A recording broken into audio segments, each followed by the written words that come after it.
Let me tell you about the most ridiculous moment in interstellar academic history. Imagine a universe where intelligent species from across the galaxy converge to share knowledge, compare technological advances, and occasionally marvel at each other's evolutionary quirks. The Galactic University Consortium, or GUC, because nothing says prestigious education like a name that sounds like you're clearing your throat, had seen its fair share of unusual exchange students. But humans were something else entirely. When the first human exchange students arrived, the collective reaction from the alien faculty was somewhere between scientific curiosity and pure, unadulterated confusion. Picture hundreds of tentacled, crystalline, and energy-based life forms trying to comprehend these pink, squishy beings who seemed more interested in caffeine consumption and sleep optimization than rigorous academic protocols. Professor Krendax of the Zolarian Planetary Research Institute, a being composed of interconnected bioluminescent nodes that passed for something like a brain and nervous system, had specifically requested human students for observational diversity. What he got was a cohort that would fundamentally challenge every known principle of academic engagement. The humans arrived with equipment that seemed more suited to a camping trip than an interstellar educational exchange: thermal blankets, noise-canceling headphones, multiple devices for temperature regulation, and an alarming number of pillows. Their orientation packet was less about academic expectations and more about sleep schedules, comfort zones, and what appeared to be elaborate relaxation strategies. They treat advanced quantum mechanics like it's a mild inconvenience between nap times. Krendax would later complain to his colleagues, and he wasn't entirely wrong. The Galactic University's primary campus orbited a geologically volatile planet known as Seisma Prime, chosen specifically for its constant tectonic activity. Every species in the consortium was expected to maintain peak alertness, with mandatory emergency response training that could activate at any moment. Earthquake drills were not just educational exercises, they were survival protocols. Humans, apparently, did not receive this memo, or if they did, they filed it under interesting but not urgent and promptly fell asleep. Little did anyone know that this seemingly cavalier attitude would become the stuff of legendary interspecies folklore, a tale that would be recounted in academic halls across multiple star systems for generations to come. Meet the human students who would unknowingly rewrite the rules of academic survival: Jake Ryder, Mira Gonzalez, and Kai Okoro. Jake Ryder looked like he'd been accidentally assembled from spare parts of a surfer, a computer programmer, and someone who took relaxed as a personal lifestyle choice. Standing at 6'2" with perpetually tousled hair and a t-shirt that proudly proclaimed "I code, therefore I nap," Jake embodied a kind of controlled chaos that drove his alien professors to existential despair. An engineering student with an uncanny ability to solve complex mechanical problems while appearing to be half asleep, Jake had already developed a reputation. His project submissions were always impeccable, delivered with millisecond precision, usually moments before a deadline, and typically accompanied by what looked suspiciously like drool marks on the digital tablet. Mira Gonzalez, in contrast, was a biochemist whose relationship with sleep bordered on the mystical. Short, with quick brown eyes and hair that seemed to have its own gravitational field, she viewed sleep not just as a biological necessity, but as a complex scientific phenomenon to be studied, optimized, and occasionally worshipped. Her doctoral research focused on neurological optimization strategies during extended unconscious states, which, to her alien advisors, sounded suspiciously like an elaborate excuse to perfect the art of sleeping. She had custom-engineered sleep pods, developed personalized white noise algorithms, and could fall asleep faster than most species could complete a standard greeting protocol. And then there was Kai Okoro, the computer science major who treated consciousness as an optional state of being. Lanky, with a perpetual half-smile that suggested he knew something everyone else didn't, Kai could write complex quantum computing algorithms while appearing to be in a meditative trance that was indistinguishable from deep sleep. Together, they represented humanity's most bewildering academic ambassadors. The alien faculty had long since given up on traditional engagement strategies. Lectures became background noise, emergency drills were treated like mild suggestions, and their ability to achieve deep relaxation under any circumstances was nothing short of miraculous. Little did anyone know that this seemingly passive approach would soon become their greatest survival mechanism. Seisma Prime was not your average planetary classroom. Imagine a world where geological instability wasn't just a scientific curiosity, but a daily reality. The planet's tectonic plates moved with the predictability of a caffeinated squirrel on a sugar rush, which is to say, completely unpredictably and with maximum chaos potential. Professor Krendax had spent centuries developing the most comprehensive emergency response system in the known galaxy. Holographic warning systems lined every corridor. Automated safety protocols were so advanced they could predict a geological hiccup before the planet even considered trembling. Every species in the university had gone through countless drills, each one more elaborate than the last. Every species, that is, except the humans. Another drill. Another opportunity for maximum human confusion, muttered Adjunct Administrator Zoral, a crystalline being whose molecular structure would shimmer with frustration whenever the human students approached. The most recent drill had been a spectacular display of human indifference. While other species engaged in precise, synchronized evacuation procedures, Jake, Mira, and Kai had demonstrated what could only be described as an art form of passive resistance. Jake had brought a pillow. Not just any pillow, mind you. This was a custom-engineered sleep support system that looked like it could survive a nuclear blast.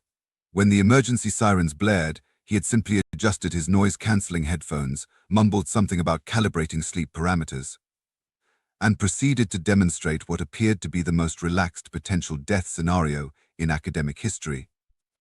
Mira's response was even more scientific. She had developed a geological stress monitoring algorithm that essentially translated emergency protocols into optimal sleeping conditions. Her research suggested that certain vibrational frequencies could actually enhance REM sleep cycles. Technically, she had explained to a thoroughly bewildered Zoral, planetary tremors can be mathematically converted into white noise. Why evacuate when you can optimize? Kai, true to form, had fallen into what he called a quantum meditation state, a condition so deep that external stimuli became mere background information. His computer was still running complex simulations, his brain was processing data, and to all external appearances, he was simply taking a nap. The alien faculty had long since abandoned traditional communication strategies. Standard emergency protocols meant nothing to these humans who seemed to operate on an entirely different wavelength of existence. They're not ignoring the danger, Krendax would later argue during the post-event analysis. They're reinterpreting it. Little did they know that this reinterpretation would soon be put to the ultimate test. Seisma Prime was about to remind everyone why it was called the most geologically active campus in the known universe.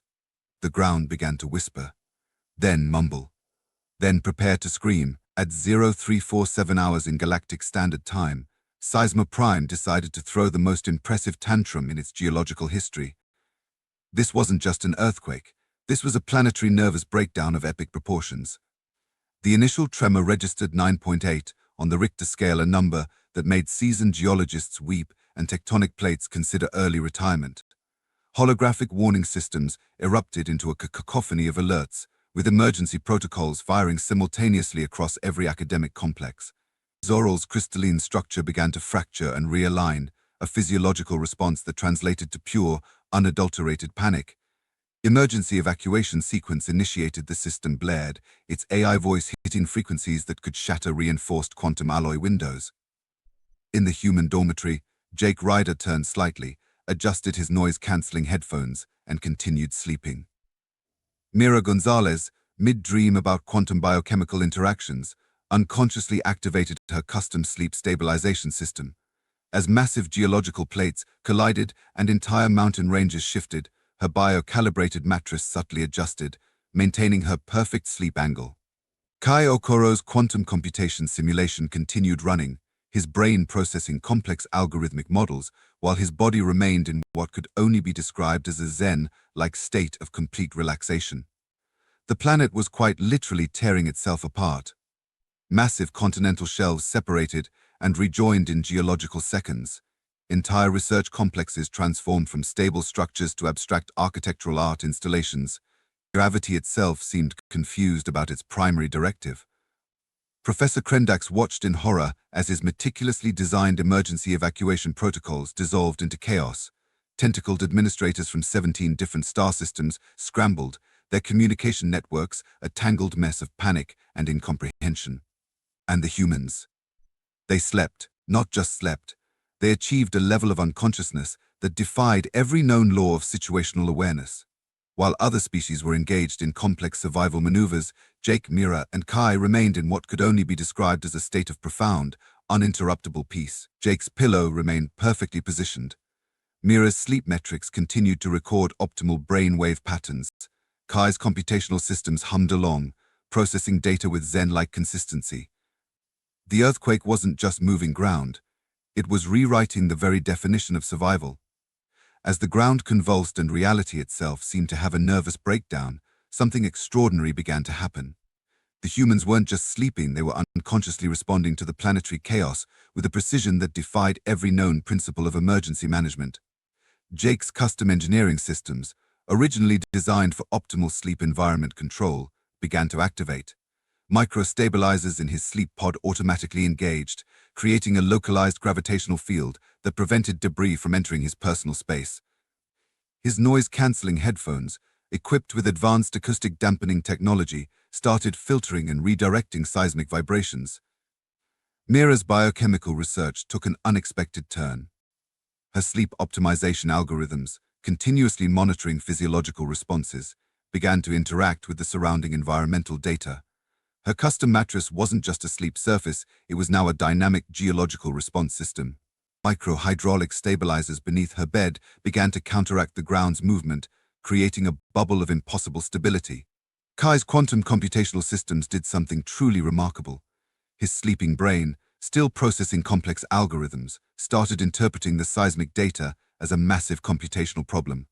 Lines of code that were part of his research began to translate geological movement into predictive models, inadvertently creating a real-time geological stabilization algorithm. Professor Krendax would later describe the phenomenon as accidental heroism of the most infuriating kind. The humans weren't just surviving. They were solving the planetary crisis while completely unconscious.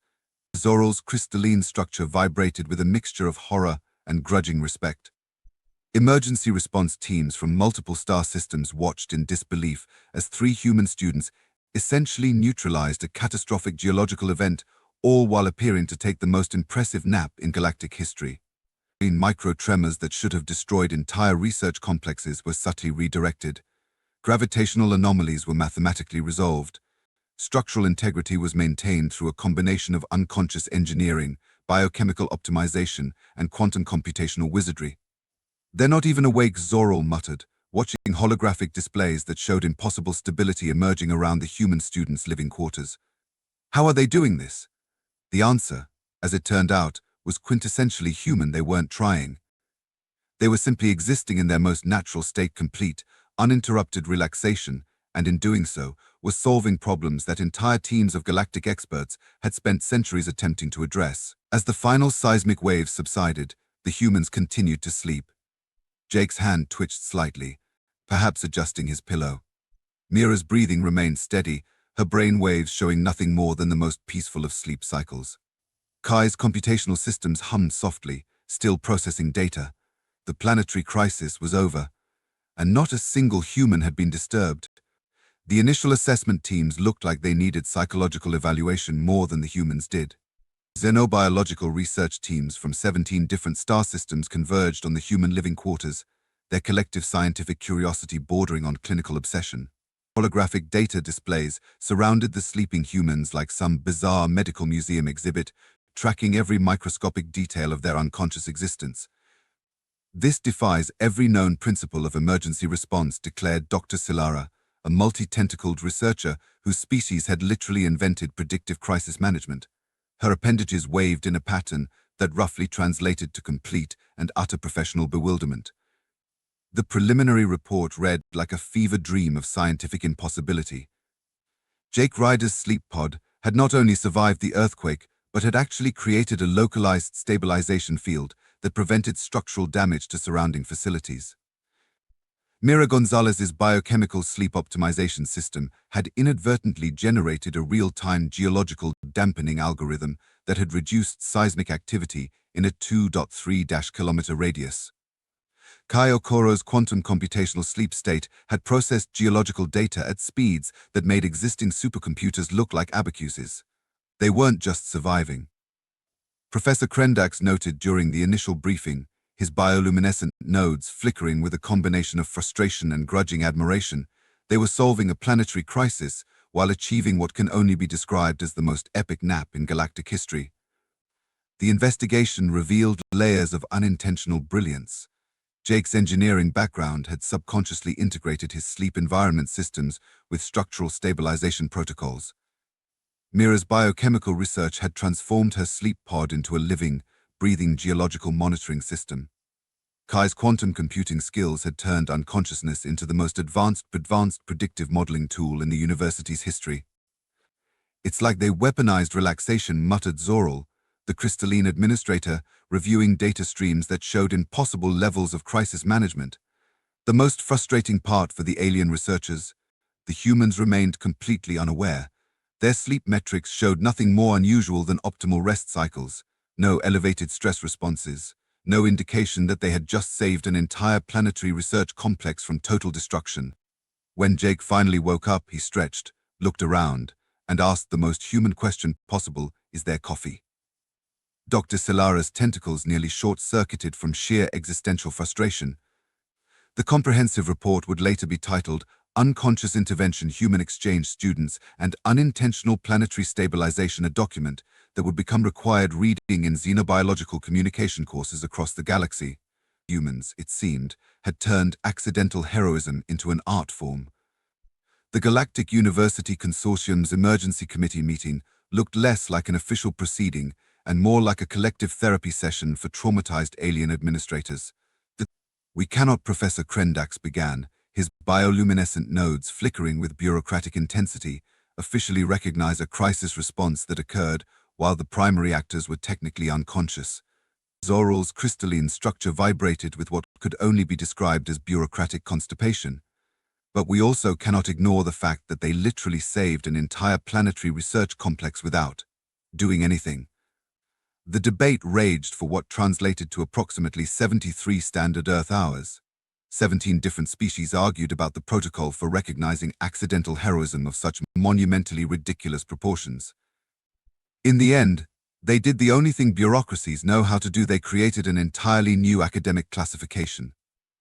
The Unintentional Planetary Stabilization Award was born a recognition so specific it could only have been created by a committee of interstellar administrators who had collectively lost their minds. Jake received the award while eating a sandwich. Mira was mid-research note when they handed her the holographic commendation. Kai barely looked up from his quantum computational simulation. The award ceremony became legendary. Imagine 17 different alien species attempting to explain heroism to 3 humans who looked more interested in their next nap schedule than galactic recognition. "For extraordinary contributions to planetary geological stability," the official citation read, "achieved through unprecedented levels of unconscious system optimization." Jake's response was classic human: "Does this mean we get extra credit?" Mira adjusted her sleep metrics, mumbled something about data correlation, and went back to her research. Kai simply raised an eyebrow and returned to his quantum computations. The alien faculty was simultaneously impressed and infuriated. These humans had solved a crisis that would have decimated most other species, and they treated it with less excitement than a routine homework assignment. Professor Krendax would later note in his personal log, "Humans continue to be the most frustratingly brilliant species in the known galaxy. They solve complex problems with the same effort most species apply to breathing." The university's emergency protocols were completely rewritten. New training modules were developed, all inspired by the humans' unconscious crisis management. Relaxation as a survival mechanism became a mandatory course across multiple xenobiological departments. And through it all, Jake, Mira, and Kai remained wonderfully, perfectly human, more concerned with their next meal, their next research breakthrough, and their next opportunity to sleep than with the galactic recognition they had so unexpectedly earned. The ripple effect of the Seisma Prime incident spread faster than light communication networks. Humans went from being viewed as quirky, unpredictable exchange students to becoming the galaxy's most fascinating case study in adaptive crisis management. Diplomatic channels across multiple star systems began re-evaluating their perception of human capabilities. What had once been dismissed as laziness was now recognized as a sophisticated form of environmental interaction that defied conventional understanding. Research institutions began recruiting human students not for their academic credentials, but for their seemingly impossible ability to solve complex problems through what could only be described as extreme relaxation. Humans don't solve problems, one Zollarian diplomatic report noted. They accidentally resolve universal challenges while appearing to do absolutely nothing. The scientific community developed entirely new fields of study. Unconscious systems optimization became a legitimate area of research. Universities created entire departments dedicated to understanding how humans could transform sleep into a problem-solving mechanism. Jake, Mira, and Kai became unintentional icons. Their images appeared in recruitment posters across multiple academic institutions, always showing them in various states of relaxation, with cryptic captions like "Solve planetary crises," "Nap first, back on Earth." Their families received strange commendations. Jake's mother found a holographic award in his bedroom that she was pretty sure described some kind of interstellar geological miracle. Mira's parents were contacted by no less than 3 alien research institutions wanting to study her sleep optimization algorithms. Kai's family simply nodded, noting that this seemed completely in character. Professor Krendax eventually wrote a comprehensive research paper titled Homo sapiens, a species that weaponizes relaxation. It became required reading across multiple galactic educational systems. The most remarkable transformation, however, was in how other species began to approach problem-solving. Emergency response protocols were redesigned. Stress management became less about active intervention and more about creating optimal environmental conditions for unconscious resolution. During one particularly memorable intergalactic conference, a senior diplomatic representative from the Centauri Confederation summarized the human approach perfectly. Humans don't fight problems. They become so relaxed that the problems simply give up and solve themselves. Jake, hearing about this later, simply shrugged and asked if anyone wanted to grab coffee. Seisma Prime itself became a legendary location. The Planetary Research Complex, where the incident occurred, was preserved exactly as it was during the earthquake, a monument to unintentional human brilliance. Tourist groups would later visit, listening to holographic recreations of the event, always ending with the same bewildered conclusion: 3 humans, 1 planetary crisis, 0 conscious efforts. As for Jake, Mira, and Kai, they continued their academic exchange, blissfully unaware of the galactic revolution they had sparked. Just another day in the life of human exchange students.